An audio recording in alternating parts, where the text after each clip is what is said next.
On our first wedding anniversary, everything fell apart. My mother-in-law stood up in front of everyone and accused me of stealing her luxury gold watch. My husband silenced the room, demanding I return it immediately. Furious, I shouted, "How dare you accuse me?" But before I could say more, he struck me hard across the face and called the police. I was dragged away in handcuffs while they laughed at my humiliation. But they never expected what happened next. I came back the very next day with a surprise that turned their world upside down. My name is Sophia, and this is the story of how my life took a turn I could never have imagined. It all started 2 years ago when I married Ethan. I was 28, full of hope, and madly in love. Ethan, a 30-year-old banker, seemed like the perfect partner, kind, supportive, and driven. I had inherited a beautiful house from my parents, and the thought of starting a life together in that home felt like the beginning of a fairy tale. At first, everything seemed perfect. Ethan and I settled into the house, and for a while, it was just the two of us. Then came Margaret, Ethan's mother. Margaret, a wealthy socialite with a penchant for control, decided to move into the guest suite. Temporarily, she said, claiming it was to help us adjust to married life. Looking back, I realized it was her first step in asserting dominance over our lives. Margaret was not an easy woman to please. She had a way of making you feel small without ever raising her voice. At every turn, she criticized me, my cooking, my decorating, even the way I handled household finances. "Sophia," she'd say with a sharp tone, "you really think this shade of blue suits the living room? It's so juvenile." Ethan would laugh it off, telling me not to take her too seriously, but her words cut deep. I tried my best to keep the peace, thinking things would improve with time, but Margaret's presence only grew more oppressive. Every decision I made was questioned, and Ethan, to my dismay, rarely took my side. "She's just trying to help," he'd say, brushing off my concerns. I began to feel like an outsider in my own home. The first year of our marriage was a test of endurance. Every day felt like walking on eggshells around Margaret, who seemed to enjoy finding new ways to assert her control. Ethan's passive nature made things worse. He was so easily swayed by his mother that I often wondered if he even noticed how unhappy I was. But I loved him, and I held on, hoping things would change. Then came our first wedding anniversary, a day I had envisioned as a celebration of love and resilience. Ethan and I decided to host a grand party at our home. Margaret was, of course, heavily involved in the planning. "Leave it to me," she said with a smile that didn't reach her eyes. I wanted the day to be special, so I reluctantly let her take charge. The party was beautiful. Margaret spared no expense. Guests filled our home laughing, dancing, and toasting to our one-year milestone. For a moment, I almost felt happy. Then everything changed. It started subtly. Margaret's icy smile became more pronounced as the evening went on. She mingled with the guests, her voice just loud enough for me to hear snippets of her conversations. "Sophie is lucky to have Ethan," she'd say, her tone dripping with condescension. I ignored it, reminding myself that this was our celebration, not hers. Then, during dinner, she stood up, tapping her glass to get everyone's attention. "I have something important to say," she announced, her voice commanding silence in the room. I glanced at Ethan, who looked as puzzled as I felt. Margaret held up her wrist, bare except for a faint tan line where a watch had once been.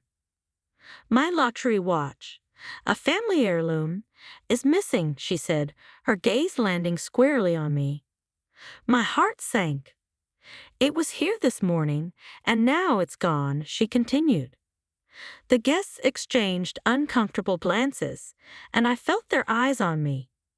"Sophia," Margaret said, her voice cold.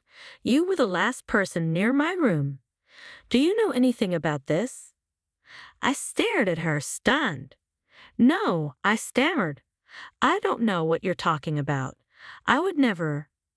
"Don't lie," she snapped, her facade of politeness crumbling. "You've always been envious of our family's wealth. It's shameful." The room erupted in murmurs, and I felt like the walls were closing in. I turned to Ethan, desperate for support. "Ethan, you know I didn't do this." But he didn't defend me. Instead, he stood up, his face a mix of anger and embarrassment. "Sophia," he said, his voice harsh, "if you took it, return it now. Don't make this worse." "I didn't take anything," I cried, tears streaming down my face. "How can you believe this?" Ethan's response was swift and shocking. In front of everyone, he struck me hard across the face. Gasps filled the room as I staggered backward, clutching my cheek. "Enough lies," he shouted. "I'll call the police." Before I could process what was happening, the police arrived. Ethan accused me of theft, and despite my protests, they handcuffed me and led me out of my own home.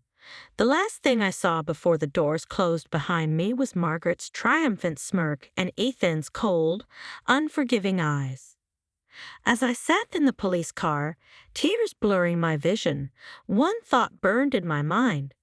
This was not the life I had signed up for. I had been betrayed by the man I loved and humiliated in front of everyone. But deep inside, a spark of determination began to flicker. They had taken everything from me, my dignity, my home, my trust, but I wasn't going to let them win. This was only the beginning. The night I was taken away by the police felt like a nightmare I couldn't wake up from. The humiliation of being handcuffed in front of family, friends, and strangers still burned in my memory. Margaret's smirk and Ethan's indifference haunted me.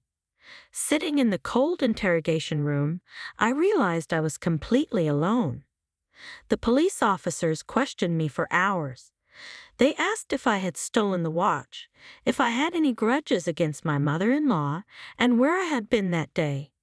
Over and over, I insisted on my innocence, but their skeptical looks told me they didn't believe me. They even searched my belongings as if the watch would magically appear in my purse or pockets. Of course, they found nothing. The humiliation deepened. Eventually, they let me go due to lack of evidence, but the damage was already done. I walked out of the station in the early hours of the morning, dazed and shattered. I wanted to go home, but where was home now? My house, my inheritance, had been claimed by Ethan and Margaret as if it had never belonged to me. I ended up at a small motel, feeling more lost than I ever had in my life. Sitting on the edge of the bed, I stared at my reflection in the cracked mirror. My cheek was still red and swollen from Ethan's slap. The pain was a cruel reminder of how far things had spiraled out of control. How had I ended up here? How had I let them do this to me? For the next few days, I drifted through life in a fog. Calls from friends and family flooded my phone, most of them gossiping about what had happened. Nobody offered real support, just curiosity wrapped in thin layers of concern. I didn't answer. What could I say? That my husband had turned on me? That I'd been framed? That I'd lost everything? I didn't want their pity. I needed a plan. Then, like a cruel joke, I received an eviction notice. Even though the house was legally mine, Ethan had manipulated the situation and transferred ownership to himself. He used our marriage as a weapon to take what my parents had left me. The notice was my breaking point. I wasn't just hurt anymore, I was furious. They had humiliated me, stolen my home, and tried to paint me as a thief. But I wasn't going to let them win. Something inside me shifted that day. I wasn't going to be their victim. I was going to fight back. The first step was filing a police report against Ethan and Margaret. I walked into the same station where I had been interrogated and told the officers everything. I told them how Margaret had falsely accused me, how Ethan had struck me, and how they had fraudulently taken over my inheritance. The officers listened, but I could see the doubt in their eyes.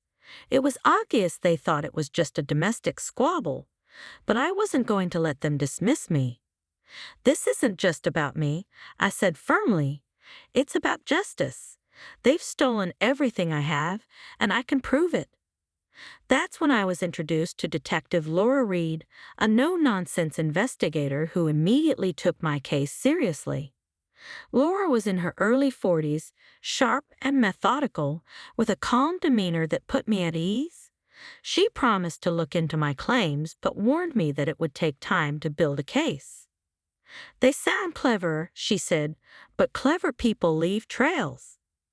Over the next few weeks, Laura and her team worked tirelessly. They combed through financial records, legal documents, and witness statements.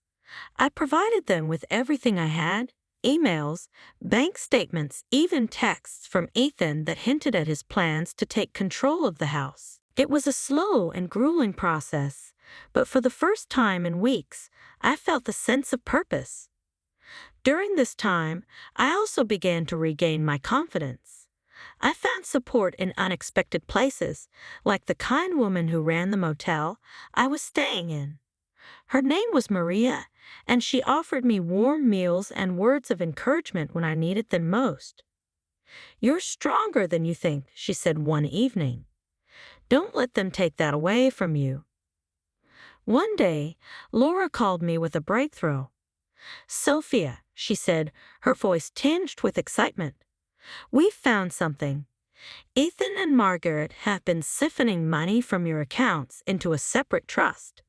They've been covering their tracks well, but we have enough evidence to proceed." Hearing those words felt like a lifeline. For the first time, I saw a glimmer of hope. Laura explained that they would need more time to build an airtight case, but I was finally starting to see the cracks in Ethan and Margaret's perfect facade. It wasn't just about the money or the house anymore. It was about reclaiming my life and standing up for myself.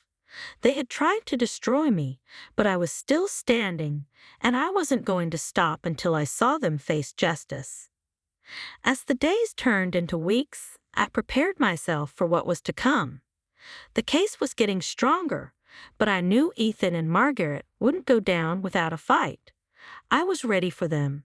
For the first time in months, I felt a sense of control. They had underestimated me, and soon they would regret it. This wasn't just about survival anymore, it was about revenge. The weeks that followed were some of the most challenging of my life, but they were also filled with a sense of purpose I hadn't felt in a long time. Detective Laura Reed and her team worked tirelessly to uncover the truth. Every new piece of evidence they found felt like a small victory, a step closer to reclaiming what had been stolen from me. Laura kept me updated regularly, and each time we met, she brought news that strengthened the case. One day, she sat across from me in her small, cluttered office and slid a folder across the desk. "Sophia, this is big," she said. "We've traced significant amounts of money being transferred from your personal accounts to an offshore account linked to Ethan." I opened the folder and saw the damning evidence laid out in black and white. Ethan had been systematically stealing from me, using our shared accounts to funnel my inheritance into his name. I felt a mix of anger and relief. It was painful to see how far he had gone to betray me, but it was also proof that I wasn't imagining things. Laura leaned back in her chair, her sharp eyes studying me. "We're also looking into Margaret's involvement. From what we've gathered, she's been orchestrating this from the start. She manipulated Ethan and used him to do her dirty work." Hearing that confirmed what I had always suspected. Margaret had never accepted me, and she had done everything in her power to tear me down. But now, the tables were starting to turn. As the investigation continued, I found myself reflecting on my marriage. How had I not seen this coming? How had I allowed Ethan and Margaret to take control of my life? The truth was, I had been so blinded by love that I ignored the red flags. Ethan's inability to stand up to his mother. Margaret's constant belittling. It was all there from the beginning. I just didn't want to see it. One evening, as I sat in my motel room, I received a call from Laura.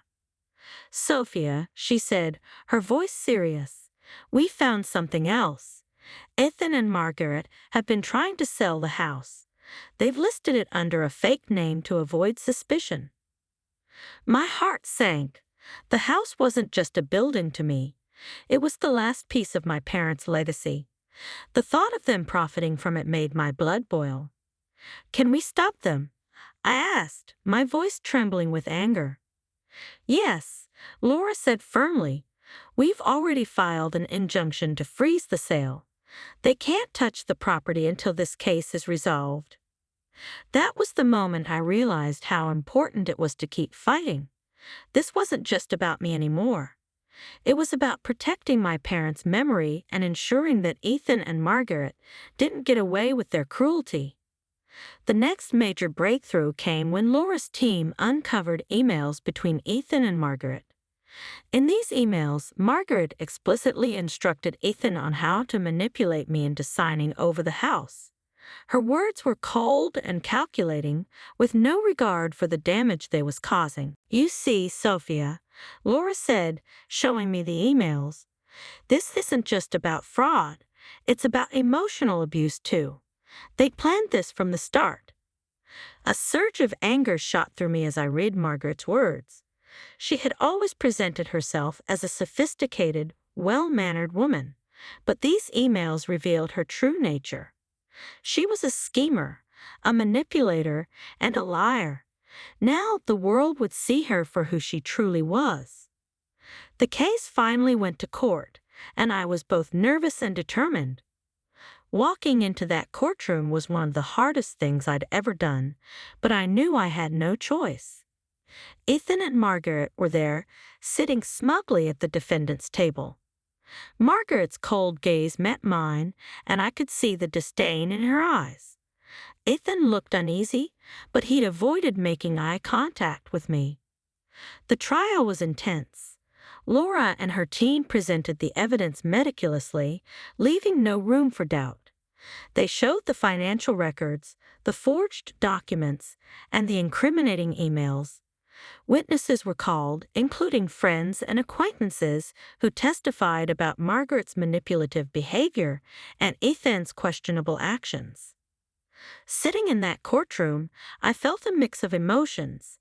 There were moments when I wanted to cry, moments when I wanted to scream, and moments when I felt an overwhelming sense of pride. This was my fight, and I was finally taking back control. One of the most powerful moments came when Laura cross-examined Margaret. "Mrs. Connor," she said, her voice calm but firm, "can you explain why you accused Sophia of stealing your watch when no evidence of theft was ever found?" Margaret faltered, her composed facade cracking. I believed she had taken it," she stammered. "Believed?" Laura pressed.